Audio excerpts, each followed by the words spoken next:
Bonjour à tous. Donc je prends la parole ce matin en réaction à un article dont j'ai eu connaissance, un article émanant d'un éminent professeur de droit public, en l'occurrence Olivier Béot, qui tentait à démontrer, ou en tout cas affirmer, qu'il était difficile, sinon impossible, en l'état, de mettre en cause la responsabilité pénale des différents ministres et membres du gouvernement. Je m'inscris totalement en faux par rapport à cette analyse qui me paraît être avant tout une analyse politique des choses et non une analyse juridique. Alors pour tous ceux qui ne me connaissent pas, je réitère que je suis juriste et que je suis notamment spécialisée en droit pénal et sciences criminelles et que je suis actuellement une formation en criminologie. Donc, à ce titre-là, je vais démontrer par écrit, je vais démontrer par A plus B comment il est possible de soulever la responsabilité pénale des ministres et des différents membres du gouvernement. Alors ce professeur,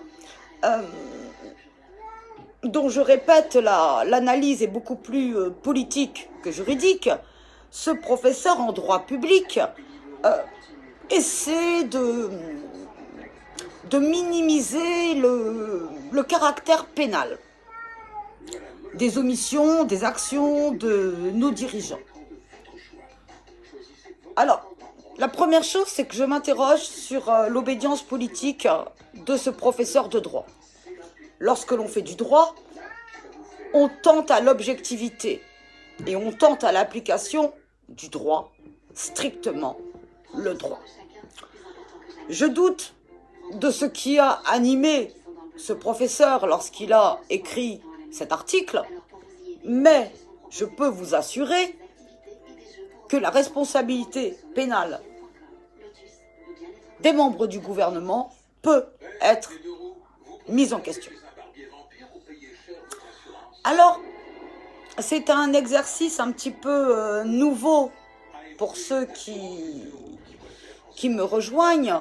C'est un exercice un petit peu nouveau que je vais vous proposer et je vais vous proposer une démonstration qui permet de mettre en cause la responsabilité pénale de nos dirigeants.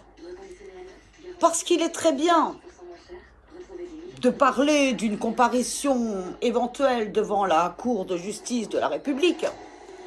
Mais ce qu'il faut savoir, c'est que la Cour de justice de la République est une juridiction très particulière, composée essentiellement de politiques. Alors, je ne pense pas que ce soit la réponse que nos concitoyens attendent. Non. Nos concitoyens n'attendent pas une réponse uniquement politique. Nos concitoyens attendent une réponse pénale, puisque nous sommes dans le cadre du droit pénal. Et je vous démontrerai en quoi nous sommes dans le cadre d'une procédure pénale. C'est ce que je voulais vous dire pour que vous ne soyez pas surpris lorsque vous verrez apparaître cette analyse qui, je le pense, vous permettra de constater qu'en l'état, il est possible de traduire nos ministres, nos gouvernants, devant des juridictions pénales, qui sont des juridictions ordinaires. La Haute Cour de justice de la République ne permet pas de donner une réponse, ne permettra pas de donner une réponse satisfaisante à nos concitoyens. Nous le savons tous, nous avons déjà expérimenté ce type de juridiction qui est éminemment politique. La réponse qu'attendent nos concitoyens n'est pas en termes politiques. Alors oui, des fautes, des erreurs, des omissions ont été commises. Cela constitue des infractions pénales et je vous démontrerai en quoi cela constitue des infractions pénales susceptibles d'être poursuivies. Donc je ne sais pas combien de temps cela me prendra.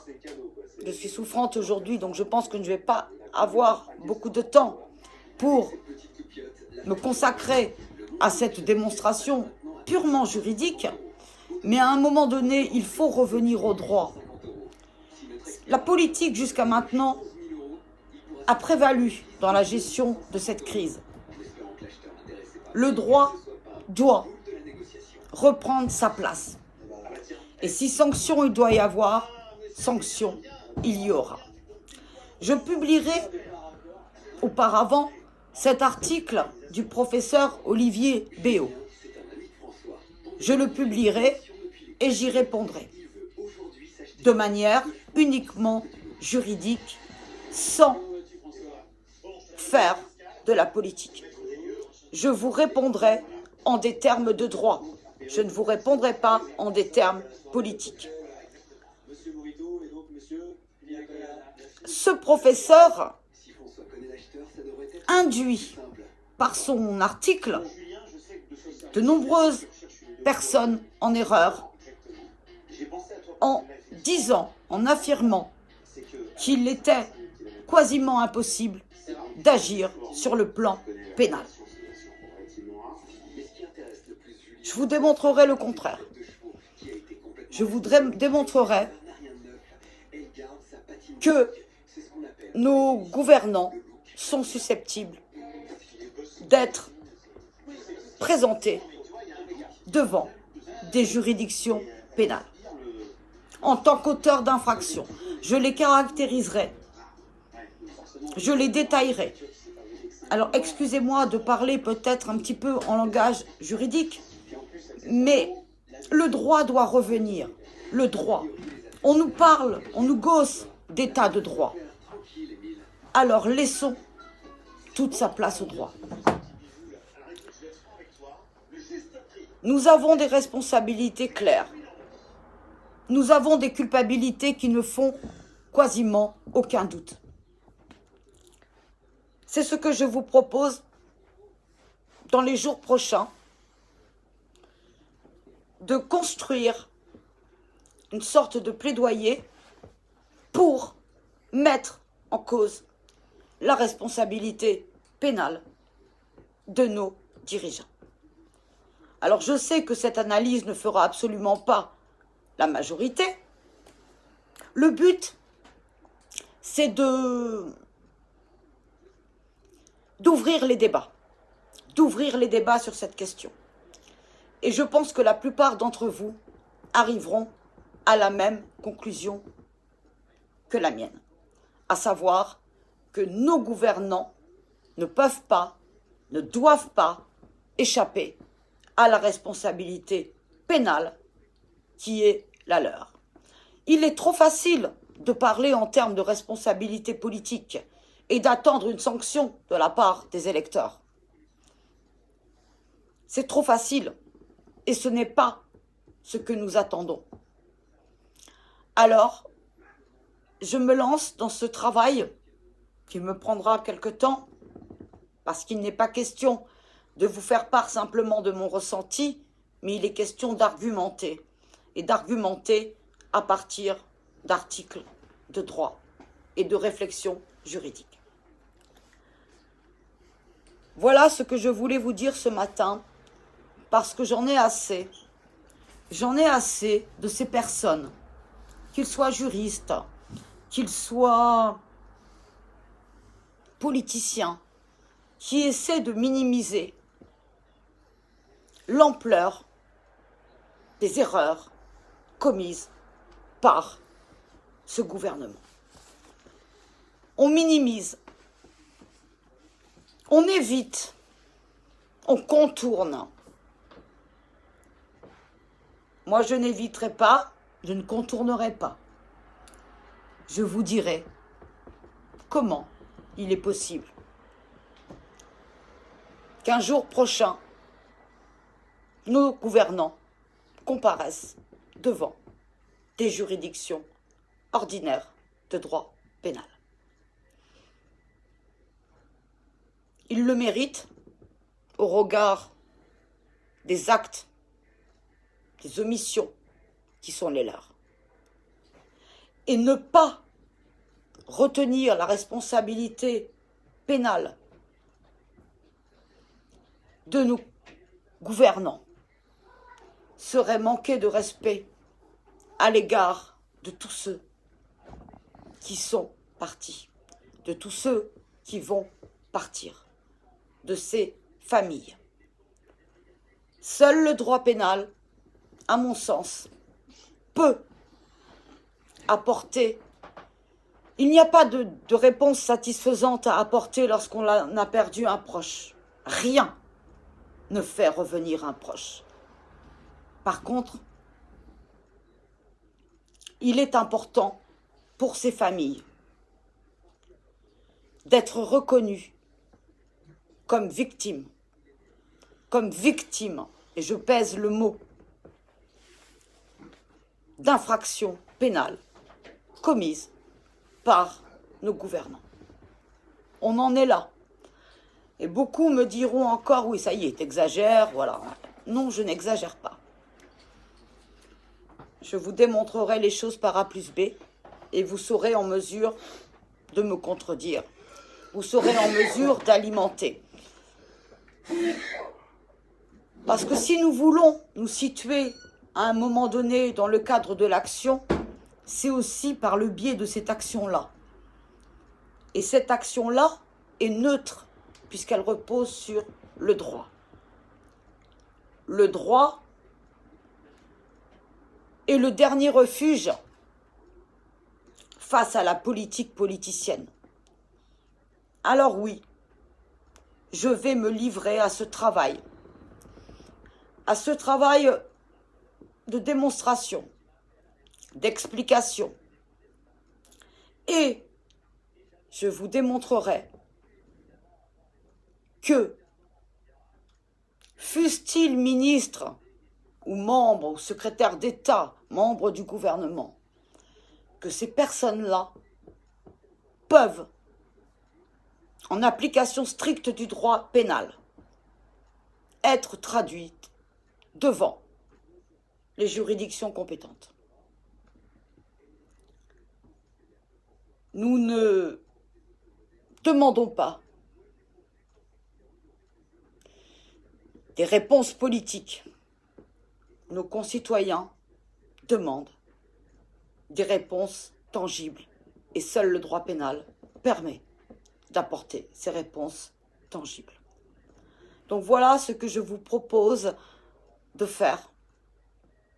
Je ne sais pas combien de temps cela me prendra, puisque, je vous le répète, je serai la plus objective possible et je ferai fi de ma dissidence pour ne me référer qu'au seul droit. Je pense que c'est le moment de faire parler le droit. Alors peut-être que ce que je vous dis ne vous parle pas forcément à tous, mais le politique doit laisser sa place à un moment donné au juridique. Ce droit qui s'applique à tous, indépendamment de notre statut social, indépendamment de notre statut économique. Ce droit, il est également applicable à nos gouvernants. Donc voilà l'exercice dans lequel je vais me lancer. Et j'espère que cela vous apportera quelques données de réflexion. Que cela permettra de contrebalancer certaines affirmations qui n'en sont pas, qui tentent à dédouaner tout simplement nos gouvernants des infractions pénales qu'ils ont commises, parce qu'il s'agit bien d'infractions pénales. Et à titre d'exemple, s'il me fallait choisir une incrimination, la première que je retiendrai est celle de la mise en danger délibérée de la vie d'autrui. Il y en a d'autres, mais celle-ci est celle qui ressort en premier plan. Donc voilà, je ne vous dirai pas encore ce que je vous dis tous les jours, à savoir que je suis atterrée, que le discours prononcé hier par Édouard Philippe ne m'a pas surprise, puisque je m'y attendais. J'avais fait un live le matin même en vous disant déjà ce qu'il vous a dit hier soir. Hier après-midi plutôt. Et ce discours est empreint, comme je le prévoyais, de contradictions, de dédouanements sur les collectivités territoriales, d'incohérences, d'approximations, le flou artistique total. Donc Édouard Philippe n'a surpris personne hier. Et comme je le disais, Édouard Philippe, ni Emmanuel Macron, ni d'autres du gouvernement ne surprendront plus. Il est terminé ce temps-là et nous ne sommes plus dupes de leur communication. Et puis j'ai appris ce matin, on nous disait que les enfants n'étaient pas atteints par le Covid-19. Je ne sais pas si vous avez regardé un petit peu les actualités ce matin. Alors les enfants, s'ils ne sont pas atteints par le Covid-19, sont atteints par une autre forme de la maladie. Une forme très grave, qui peut entraîner, des cas ont déjà été recensés en France, qui peut entraîner des arrêts cardiaques. On nous parle d'enfants porteurs sains du Covid-19. Nos enfants sont exposés à quelque chose de peut-être plus grave. Il y a actuellement des enfants, des petits, dans des lits de réanimation en pédiatrie. Des petits, des tout petits. Inflammation du cœur, inflammation des poumons. Olivier Véran, qui a été interrogé ce matin à ce sujet, ou hier, n'a pas eu de réponse. Parce qu'il ne sait pas. Mais les professionnels de santé viennent d'alerter. Les enfants développent un autre type de maladie liée au Covid-19, puisque l'ensemble des enfants qui ont été accueillis dans les hôpitaux se sont révélés positifs au Covid-19, mais asymptomatiques au Covid-19, mais développant d'autres pathologies, allant jusqu'à l'arrêt cardiaque. Problème cardiaque, des boutons. Problèmes cutanés, problèmes digestifs, fièvre, inflammation du cœur, décès. 116 en réanimation. Il n'y a pas forcément de tout. 116 en réanimation. 116 enfants, 116 petits sont actuellement en réanimation. 2 décès. Nous comptons, à l'heure où je vous parle, 2 décès. C'est entre 9 ans et 14 ans, Ces enfants voire plus petit. Ces enfants ont entre 9 et 14 ans. Certains sont beaucoup plus jeunes. Et on continue à nous dire que les enfants ne risquent rien. Qu'il faut ouvrir les écoles. Que nos enfants ne risquent rien et qu'on va ouvrir des écoles le 11 mai. Nos enfants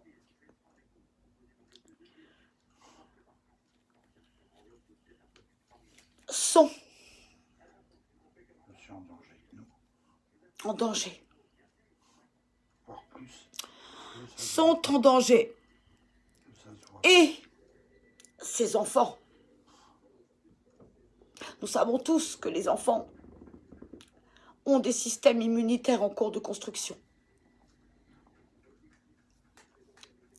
Cette pathologie liée au Covid-19, pour eux, sera dramatique. Et on va continuer à nous dire que nos enfants ne risquent rien. Ah, il était bien embêté, Olivier Véran. Il était bien embêté pour répondre à ça.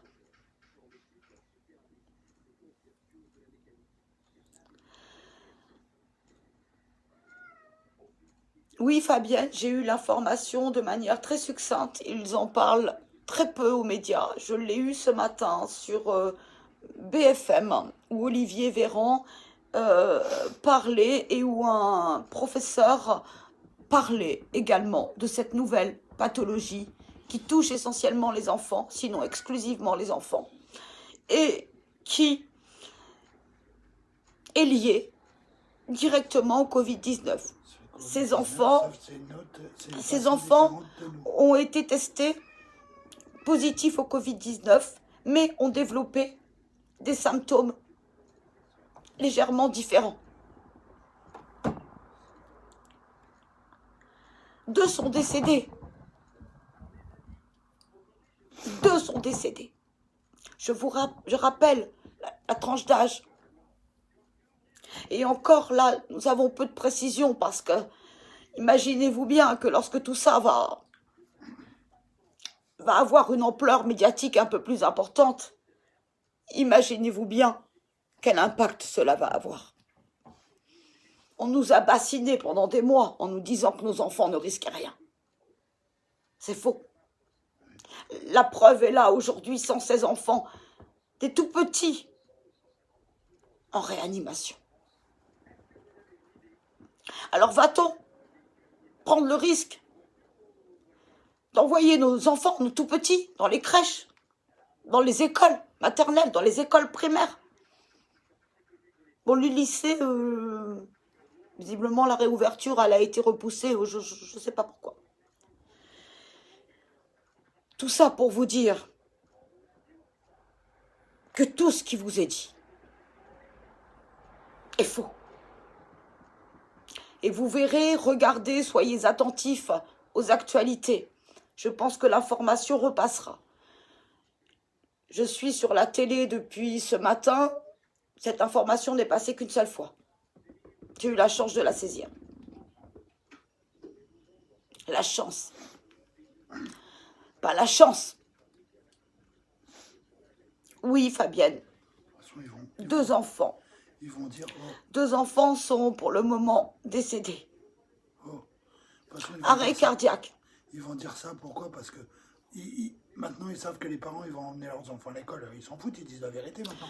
Arrêt cardiaque, Fabienne, puisque cette maladie, cette pathologie liée au Covid-19 entraîne une inflammation du cœur, des vaisseaux coronariens et conduit à la mort par arrêt cardiaque. Donc oui, il y a eu des décès.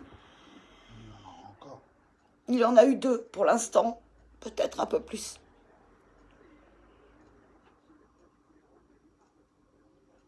Alors la réalité, c'est celle-ci.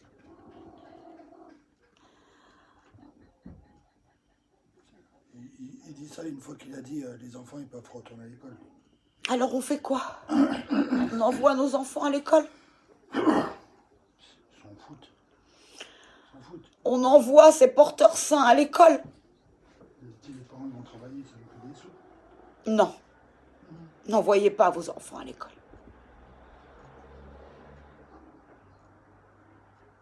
Ce virus est en train de muter. Alors je ne suis pas virologue, je ne suis pas médecin, je ne suis pas...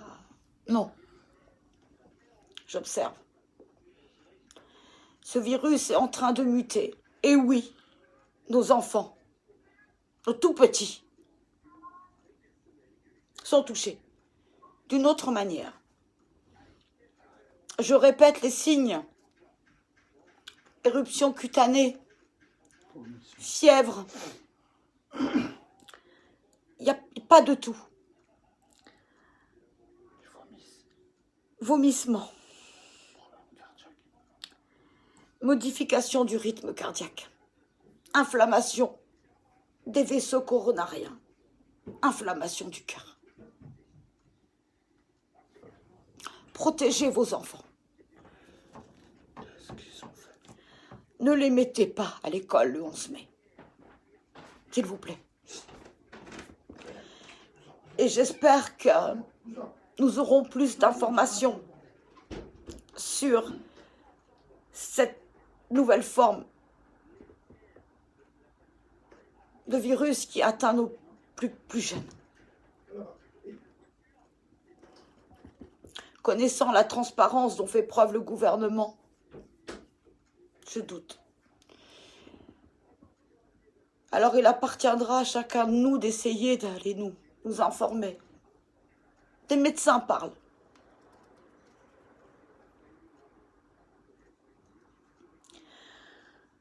Voilà ce que je voulais vous dire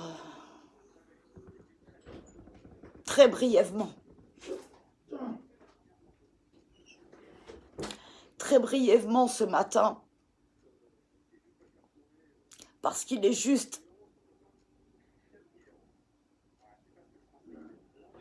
inacceptable que l'on continue à nous bercer de mensonges. Ne mettez pas vos enfants à l'école le 11 mai. En aucune manière. Je ne suis personne pour vous demander de faire acte de désobéissance civile. Je ne suis personne. C'est un conseil. Mais aujourd'hui, j'ose vous dire qu'il faut faire montre de désobéissance civile. N'envoyez pas vos enfants à l'école.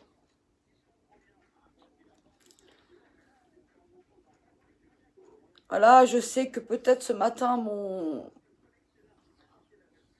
discours, il est différent des autres jours parce que j'ai vraiment réagi de manière assez violente face à cet article juridique qui essayait de minimiser la responsabilité pénale de nos gouvernants alors qu'elle est établie. En tout cas, il est facile de l'établir. Et donc, voilà, je vais y réagir en expliquant pourquoi il est tout à fait possible de faire comparaître nos gouvernants devant les juridictions pénales. Et je voulais aussi vous faire part de cette nouvelle information concernant nos enfants. Pourquoi ils disent une fois qu'ils disent d'aller à l'école? Alors, oui, mon compagnon me pose une question qui se justifie. 2 jours après, On nous l'a encore dit hier, que le 11 mai, les crèches, les écoles vont réouvrir de manière progressive.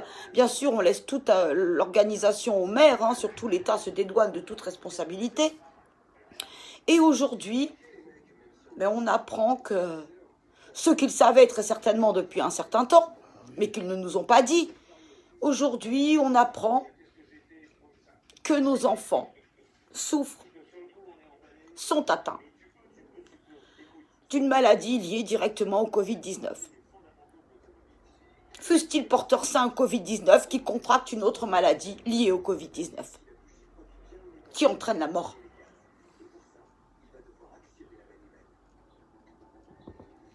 Alors j'aurais préféré vous dire autre chose. C'est jamais de gaieté de cœur que je vous dis ça. Juste pour que vous sachiez. Que vous sachiez ce qu'ils ne veulent pas vous dire. Et qui est la réalité. Nos enfants meurent. 116 petits sont en réanimation pédiatrique. Pédiatrique, ce qui veut dire qu'ils ont moins de 15 ans. Moins de 15 ans. Puisque passé l'âge de 15 ans, on ne fait plus partie de la pédiatrie, mais on relève des urgences générales et des services hospitaliers généraux. Pédiatrique, des petits. Voilà encore un pan de la communication du gouvernement qui se fissure. Nos enfants ne risquent rien. Qui m'explique alors pourquoi 116 enfants sont en réanimation dans des lits de pédiatrie et qui m'explique pourquoi 2 sont décédés. Qui m'explique pourquoi tous ces enfants ont été reconnus positifs au Covid-19. C'est pas en un jour qu'il y a eu 116 enfants en réanimation. Depuis combien de temps il y a des enfants en réanimation? Et on l'apprend aujourd'hui. Et on continue à nous dire envoyez-les à l'école.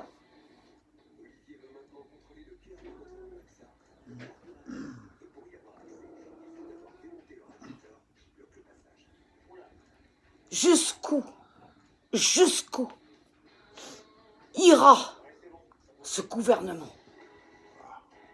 Jusqu'où ira ce président? Et après, des professeurs éminents en droit public vont nous dire qu'ils ne relèvent pas de la justice pénale. Mais putain, ils sont qui ces professeurs? Ils sont sympathisants à la REM. Bien sûr que nos gouvernants relèvent de la justice pénale. Bien évidemment.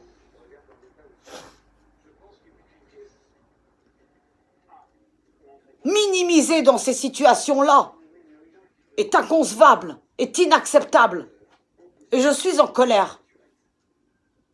Je suis en colère que des juristes se permettent de minimiser ce qui n'a pas lieu d'être minimisé. Nous ne voulons pas d'une justice politique. Nous voulons la justice avec un grand J. La justice pénale. Parce que nos gouvernants sont des délinquants, sinon des criminels.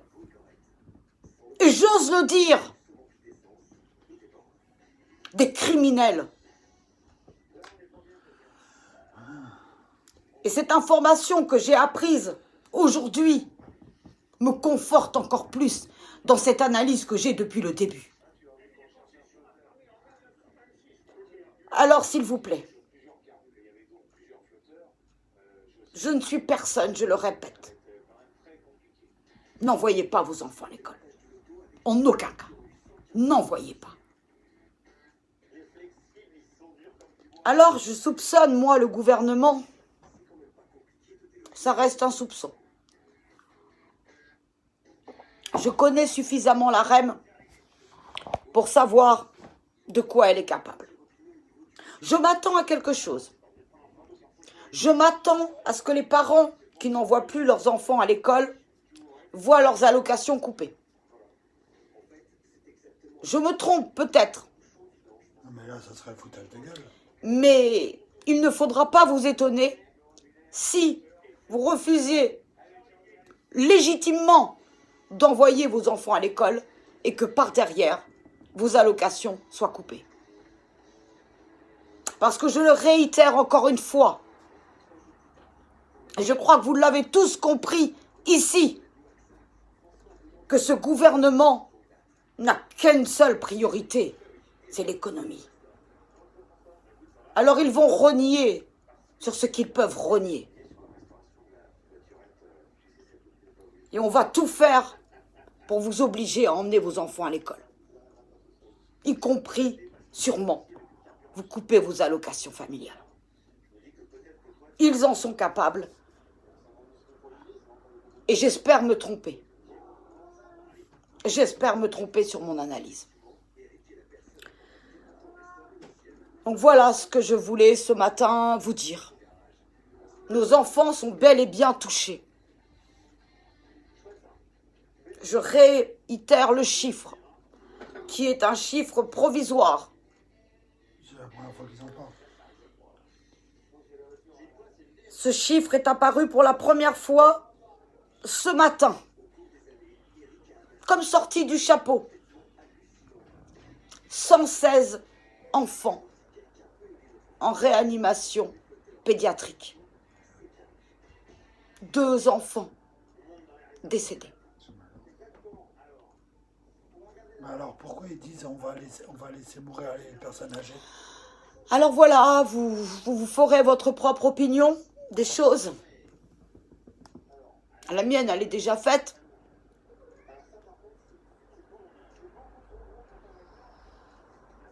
Et je souhaite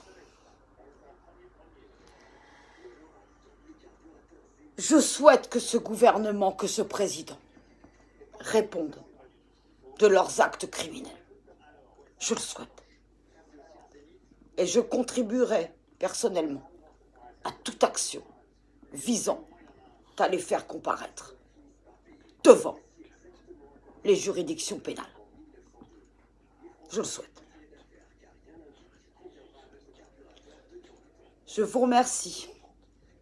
Je vous ferai part des informations que j'aurai par rapport à cette tragédie qui a été révélée aujourd'hui. Alors non, nos enfants ne sont pas épargnés. Non, non, ils ne seront pas épargnés.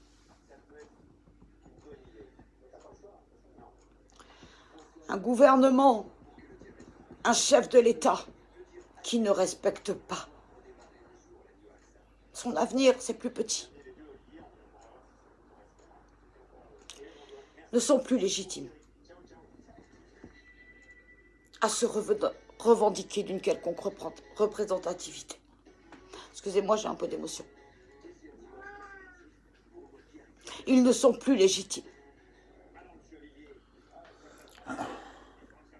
Nous les avons institués par la voie du scrutin universel. Nous les destituerons. Je vous remercie. Je vous dis à bientôt parce que malheureusement, je pense que d'autres nouvelles.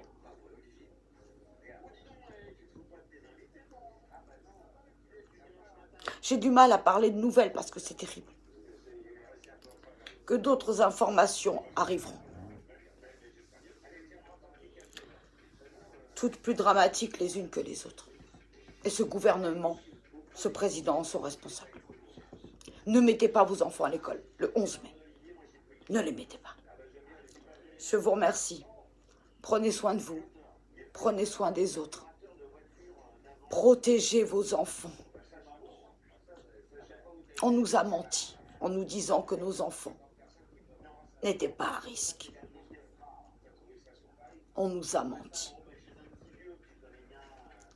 Je vous souhaite une excellente journée dans la mesure du possible. Et n'oubliez pas non plus que le confinement est toujours en vigueur. Respectez le confinement. Il en va de vos vies. Il en va de la vie des autres. Soyons citoyens. Tous ensemble. Je vous remercie.